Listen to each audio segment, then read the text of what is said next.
Elvis was directed by Baz Luhrmann and stars Austin Butler and Tom Hanks and tells the story of, you guessed it, Elvis Presley, his rise to stardom, eventually coming from a small neighborhood and one of the biggest known names in pop culture history, and his manager, Colonel Tom Parker, played by Hanks, who was a very important part of his life but also was a factor in Elvis's eventual deterioration and death, and all of the things that went on behind the scenes as well as in front that led to all of the decisions that were made in each other's lives. On a dime, if you had to ask me who I want to direct an Elvis Presley biopic, I would have probably said Baz Luhrmann. There's something about the enigmatic style of Elvis and that over-the-topness of it that only Luhrmann can pull off. He's a man who directs things in such a way as is like you can't think of anyone better. I'm sure there are other directors out there. I mean, now thanks to Rocketman, you could probably put Dexter Fletcher's name in the ring. But I honestly, watching this movie, I kept thinking, yeah, maybe this was the right choice. And Luhrmann is a director who I know not everybody likes. When it comes to his movies, there are times where I've talked to people and they've outright said they hate his filmmaking style. And it's one of those things when you go into a movie by him, if you're not on board with the kind of filmmaking that he employs, the kind of editing and hyperactive pacing or the shot choices or edit choices, then you're not going to enjoy anything that he's making. Me, I kind of dig it. In a world where we're constantly looking for unique ways to tell stories and unique styles of filmmaking, his style, which is in this movie throughout, really comes through. And that is a huge positive because it keeps this movie on its toes throughout. It's a very kinetically charged movie. At 2 hours and 43 minutes, it never feels like 2 hours and 43 minutes. This thing really, really speeds by. And it's also anchored by what is currently a major frontrunner for Best Actor in Austin Butler. I read somewhere that Denzel Washington was apparently a huge factor in this. Like, he saw him in something and was like, hey, you gotta cast him, like he's gonna blow you away.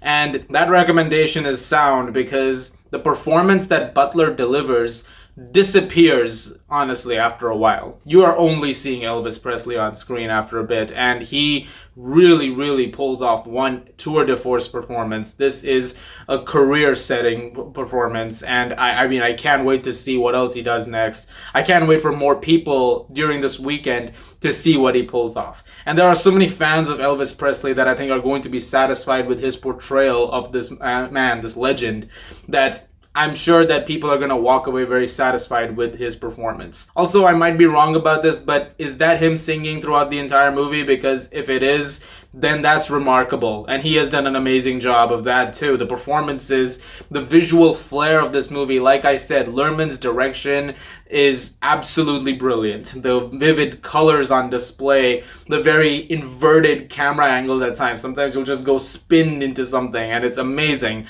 And all of that is wonderfully executed. This is a technically brilliant film, and it just goes in line with every single thing I've seen from Luhrmann. The production design, the sound design, all of it. And all of that coupled with that performance, they really, really come through. However, there are some things that I feel are shortchanged as a result of this, essentially when it comes to some of the personal things in Elvis's life. When you're making a biopic, you want to go into those things too, because it's one thing to just focus on the music and the great performances that he was giving along the way, which is all in here. But there are certain thematic elements that get drowned out very, very easily, and they don't get as much time or focus as I think it should have gotten. This movie, like I said, is pretty long, so it's not like they didn't have time to do it. But I guess they wanted to maintain that intense pacing to keep you on the the edge and the hook of things. But the problem is that it took away from it. I think that was the biggest issue of this movie. And it also relies on the narration by Tom Hanks, or Tom Parker's character. And how do I put this delicately? I said Austin Butler is doing Best Actor worthy work.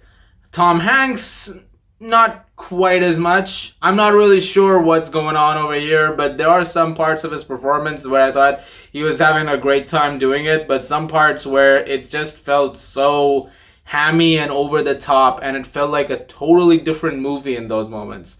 It just didn't quite work as well as I think other things in the movie did. Granted, it goes with what they're doing, and I'm sure it matches the real Tom Parker in many ways, but there are certain things about it that make it a bit, well, mucky, I would say. I mean, I'm trying to look for the right word for it. I guess I was gonna go with messy, but yeah, it didn't always work for me. But because of this, we've got one side of the story, which is fine, but it just took away from so many other important things. There are other aspects, especially when it comes to the drug addiction stuff, that is completely glossed over. There is that in the movie, but it's not as much as you would expect.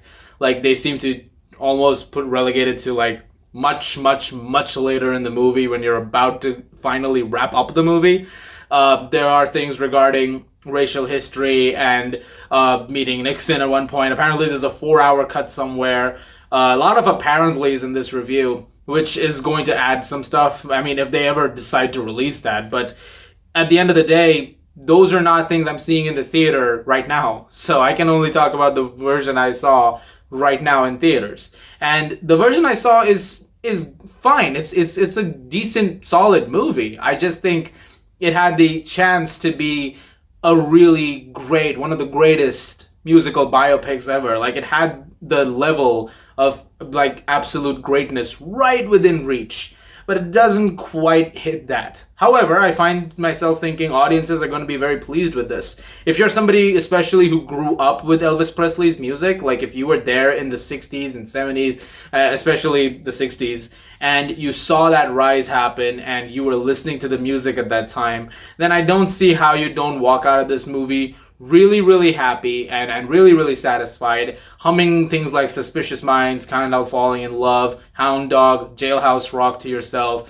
And in that sense, it is definitely a win. Just a few more things could have made it the greatest, however. But come for Austin Butler's amazing performance, and I think you might be just about satisfied enough. I'm gonna give Elvis a 7.5 out of 10.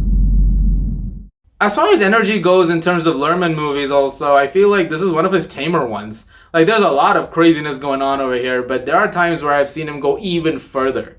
It's not one of his best movies, I would say. I would say it's somewhere in the middle. I still think Moulin Rouge, Romeo plus Juliet, The Great Gatsby, I think those are still some of his like great pantheon ones, but you know, this is like, I would maybe this is better than Gatsby actually.